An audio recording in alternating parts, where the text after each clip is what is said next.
Alright, welcome to Foregone Trails. My name's Tyler, and for this episode of Wrench Your Wallet, we're going to be deciding if solving death wobble is something you can do at home or if you should send it to the pros.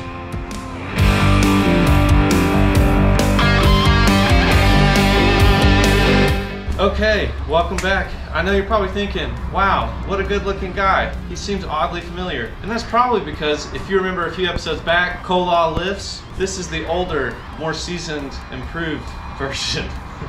Is that how you say it? Yeah, I think that's good. Okay, great. Yeah. Anyway, this is my buddy Rick, and behind us we have his 2004 Jeep TJ, which we are going to be working today to solve his issue with some death wobble. Now, if you don't know what death wobble is, basically that is where when you hit a certain speed, the steering wheel starts shaking like crazy, things get a little bit out of control, and the only way to really solve it is to slow down and come to a stop until it goes away.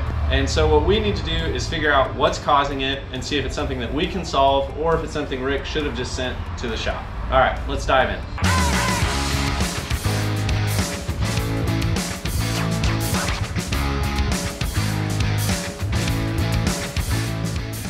Okay, so step one that we're gonna look at to solve this death wobble is we're gonna jack this thing up, leave the tires on to get all the weight off of the tires themselves, and then we're gonna check play top to bottom. And what that's gonna do is allow us to determine if the ball joints or the wheel hub or anything like that is actually going bad that might be part of our issue. Then from there, we're gonna drop the tires off, get those taken off, take some measurements. We're gonna replace today all the tie rod, drag link ends, get all of that finished and replaced and see if that tightens up the steering, and check a few geometry issues. We'll talk about that as well, and if that doesn't fix it, we'll move to the next steps. All right, let's dive in and get this thing jacked up. And if you haven't noticed, I'm missing cameraman Caleb again today, so I'll be doing double duty trying to film while I have Rick demonstrate what we're looking at. All right, we've got both sides jacked up off the ground. You can see the tires are cleared, being supported by jack stands. We have a parking brake on, the rear tire's chocked, so we are good and safe. So now what we're gonna do is wiggle the tire and see if there's any play that would tell us that the ball joints are bad or the wheel hub. Okay, so Rick, what are you doing?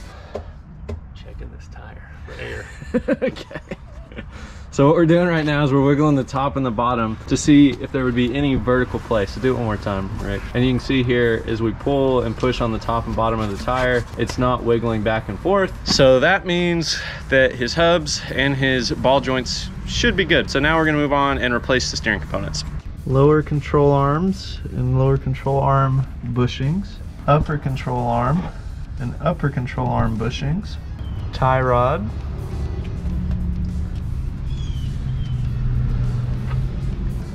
drag link, steering stabilizer, pitman arm, ball joints.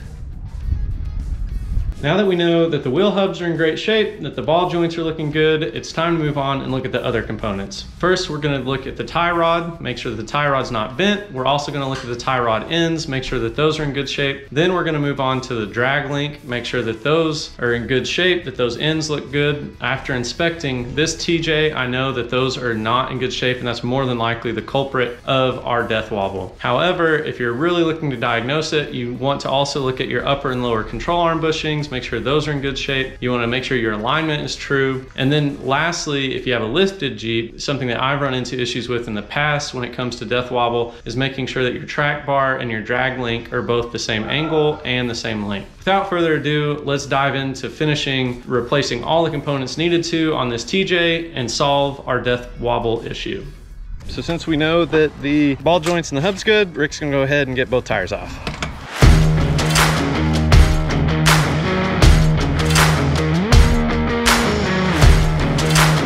Here's what we're doing now. We have everything off. The tires are ready to go. We were gonna measure the distance between here and here to get us our new tie rod length. However, we do have a new tie rod. We have a new drag link. We have a new everything. So we're just gonna pull it and then we will use it to put everything back together. Here we go.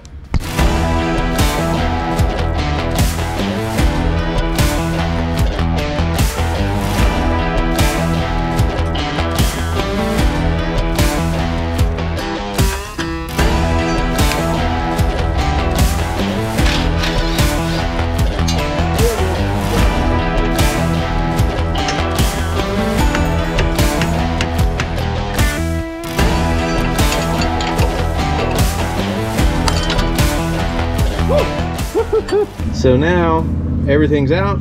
Let's get the new stuff installed. Okay, Rick, so what are we doing right now? I'm putting this tie rod cap into this ball peen. Yeah. To make sure they're the same length. Yeah, there you go. Yeah, so tie rod link here. And so we have the old one here. We're gonna set these up at the same distance there and then run that to the same distance on this side.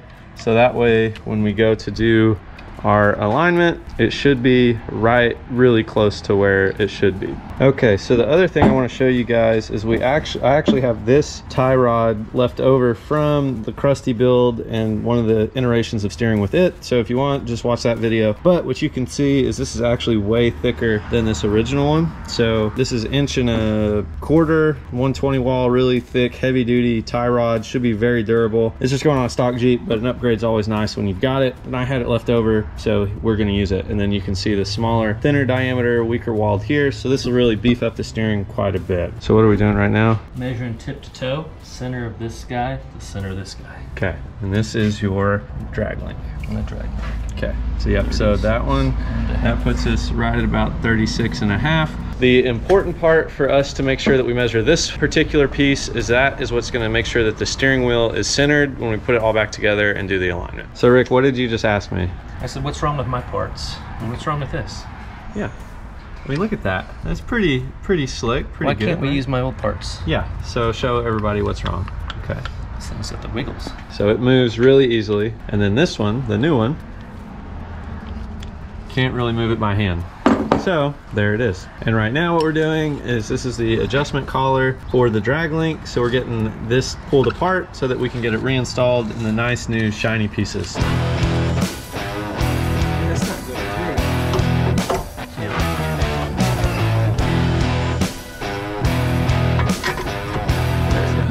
That's fine. Put it in.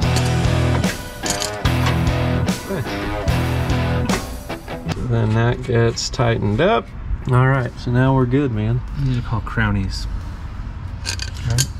Yeah, we'll have to install the wires. We're gonna have to torque all these down too. So everything is now installed, and what we need to do is an alignment. So we're gonna try our best to do it here and see if that solves our problem. We might go get it double checked at a shop, we'll see, but here we go. So what I have are these alignment plates, and so there's one on each side. And what we're gonna do to start out, I am going to take my level here, toss that on, and I'm going to zero. Well, I'm going to tighten this down and level that out to 0. So then once both sides at 0, we'll go ahead and then add on the tape measures, and we're going to measure up, and we want 1/8 inch toe in. So that means that we want the front of this alignment plate to be 1/8 of an inch narrower than the back. And then we're going to make sure that the steering wheel is pointed straight, and we might, if I'm really feeling froggy, check the caster and make sure that that's at somewhere between 5 and 7 degrees. And hopefully all of those things will solve our death wobble issues.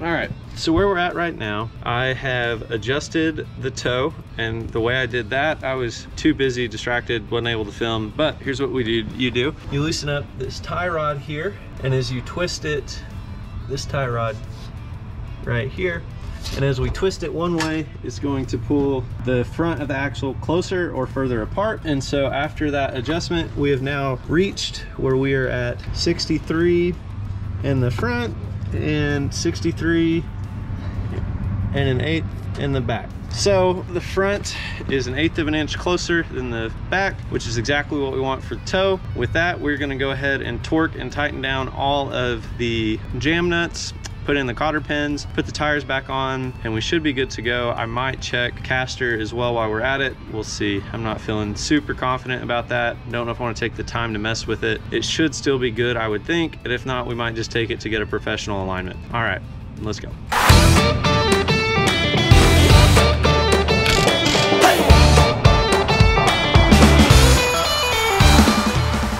Okay, so we are now in the Jeep. Rick has let me drive because he doesn't trust my work. I'm sure that's why, right? I think that's why. Yeah. If we die, it's your fault. If we die, it's my fault. So we're gonna take you guys for the first cruise, see if this solved the death wobble. What's the magic number? 50 miles an hour. 50 miles an hour. So if we hit 50 and no death wobble, I think we've cured it.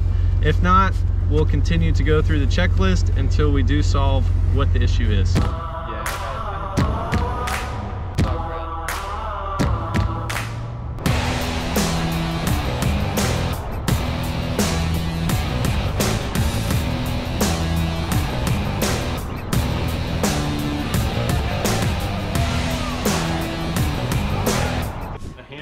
piece of steel. Get the shakes out of your car. That's right. Okay, well, we have replaced all the steering components, got everything done, did a DIY driveway alignment, and what do you think? No shakes. No shakes. So we hit the magic number, as Doc Brown would say, of 55 miles an hour, and bada bing, bada boom, no death wobble. So, okay, scale of 1 to 10, how difficult was this install? Which one's hard, which one's easy? 1's easy, 10's hard. Oh, it was like a 5 because I don't have the tools. Okay. With the tools and the know-how too. Okay, so it's like super easy if you've done it before. Easy if you got someone helping you. Okay, first you got the tools. And you have the tools. So I guess we did use this too. Oh yeah, okay. And so the tools we needed a wrench, sockets, jacks, and a jack stand. Really, that's kind of at a minimum. That was it. Yeah. And then we had the alignment plates, which were great, but you could just take it to the shop and get an alignment. So tools, fairly minimal, but you still have to have tools. Overall, 5 of 10 if it's your first time, 2 of 10 if you've done it before or if you have help like you had. So everything's fixed. Hopefully that was helpful for you guys. I would definitely say this replacement here is a wrench, not a wallet, right? Would you agree? I agree. Okay. Well, until next time, I hope you enjoyed. Like, subscribe, do all the fun stuff. See you later.